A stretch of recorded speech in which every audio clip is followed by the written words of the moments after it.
In this video, I'll show you how to add a WhatsApp chat button to your Wix website. This feature makes it easy for visitors to reach you instantly through WhatsApp, one of the most widely used messaging apps. To set it up, we'll be using a tool called ElfSite. Open your browser and go to elfsite.com. From the homepage, choose to create a new widget, then select the WhatsApp chat widget. You'll see several template options. Pick one that fits your style.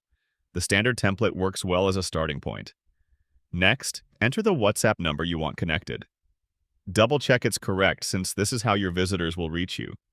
Once you're happy with the setup, click Install. ElfSite will generate a piece of code for your widget. Copy that code. It's what links ElfSite to your Wix site. Now open the Wix editor. On the left menu, click Add Elements, scroll down to Embed Code, and select Embed HTML. Paste the code from ElfSite into the box and hit Update.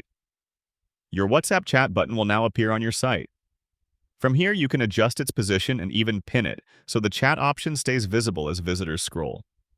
This makes contacting you quick and effortless. And that's it. You've successfully added a WhatsApp chat feature to your Wix website. It's a simple addition that can greatly improve customer support and engagement.